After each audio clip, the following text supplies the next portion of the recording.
For young couples, owning a farm early in their career is often an unreachable goal. But one such couple has leveraged off their win in the 2010 Taranaki Sharemilker of the Year and bought their first property. Hannah and Greg Topless explain how the industry award helped pave the way to farm ownership for them and their 3 children. There's been the sort of physical benefits of gaining a lot of the merit awards, and with that comes sponsorship money from the different companies and things. So livestock improvement, we haven't had to pay a bill yet all this season. And the same with the farm power and things like that. So that's made a real dent on our budgets, and when we go to our bank manager, that's just been a wonderful thing to say, well, we've knocked off 12,000 this year off our budget, which at this point in our lives, in our career, is just awesome. It's just been a great experience from the very start to have those guys come onto your farm and critique and judge you and give you feedback, and it's all positive stuff to make your business better. Yeah. And we certainly have grown, because of it. The farm here is 200 acres, about 80 hectares. It's about 56 effective, the other stuff being mainly bush. There's a covenant block as well of about 3 hectares. Basically all the creek lines, and it's either in pine trees, macrocarpus or native bush. It was doing around that 500 a hectare, so we'd like to hopefully take it up to something like 800 or a little bit more. Yeah, that's certainly the goal and the aim. To come to this property, we sold the herd we were share milking with, all the 2 to 8 year old cows. So basically we brought the 9, 10 year olds and overs and any reject cows that weren't taken in the pick, and also all our rising 2 year olds. So half of the herd is heifers. It sits in the top 5% for herd BW and PW, but quite a young herd, so we're probably a couple of years away from really getting a good production out of those sort of cows.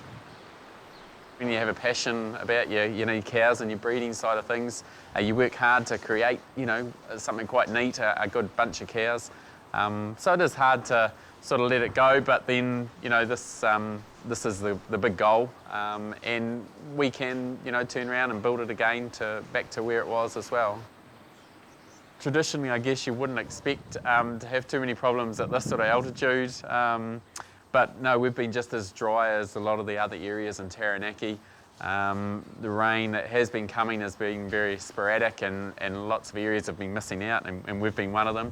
So a good, possibly something like 20 or 30 mils we've had overnight. So yeah, that's very welcome and should see us through for another good 6 or 8 weeks. Yeah, we run a fairly simple system, grass-based. Always been a fan of that, of keeping it simple. On the previous farm where we were share milking, 50-50, 280 cows, and yeah, just grass, silage or whatever we'd make. And also, when and if needed, a bit of palm kernel, but we only ever probably got sort of 20 or 30 tonnes of that per year. And it was really only in sort of the dry periods, the summer months, that we used to call upon that. Here we'll just plan to run the same sort of system that works so well for us out at Toko there. And that's just maximising, whatever we can grow on farm. It's the cheapest form of feed. We aim for sort of cover on the 1st of June of around 2,400 average. And basically, that's probably the only specific target we head for at any one point in the year. The plate meter is just a great tool to monitor, what you're growing week in, week out. We've always done it. I feel it enables you to be that little bit more ahead of the game rather than being reactive and, oh gosh, the grass is growing on us and I haven't realised. You're just that bit more proactive and shutting surplus up when it's there. We achieved something close to 1,000 milk solids a hectare at the previous property. That may be a bit ambitious here given the rainfall factor and the longer winter period, I guess.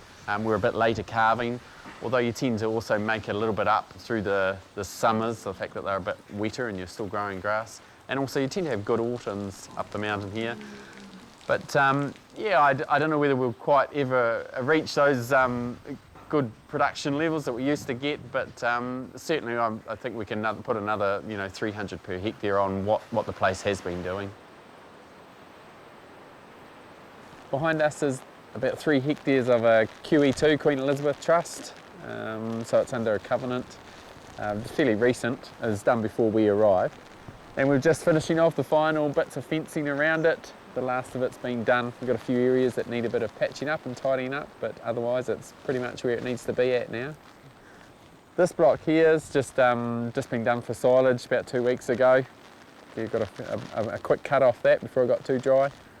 So yeah, just waiting for it to grow again now. The pasture on the farm is pretty average in terms of quality. We are hoping just by different grazing sort of practices we can get a better quality, maybe a bit of regrassing and just a good fertiliser program. We'll turn it around and get a bit more rye and clover rather than fog grass and rat's tail sort of thing. Part of the New Zealand Dairy Industry Awards is the Sharemilker competition, which we entered obviously. You get given a criteria as part of your 2-hour judging process, and one of the headings is your business growth. So Greg and I put this panel together just to really basically explain how we started in the industry, and even before that, right back in 1993 when Greg left school and began working with LIC, up to when we met in the UK, and then more recently, like when we began entering the competition back in 2007. And that first year we got 1 merit award and we learnt a heck of a lot. We were pretty green at that point. Left it again for a year because we began a new share milking opportunity in Toko. And then we entered again, we got 4 merit awards, but we weren't placed that year. And then obviously just recently in 2010 we entered for the 3rd time and we won, which was really awesome. And that was really great. And we also achieved farm ownership in the same year, so it's like the cherry on the icing on top of the cake sort of mentality really. I don't think we would have achieved farm ownership as quickly if we'd not entered the awards. Again, just building on those relationships with the rural professionals and making you sit down and go through your budgets, because you've had to present all this kind of stuff and all the background information to the judges. So it means you've got to sit down and do the work in the first place. So I think it's just been a quicker route to farm ownership.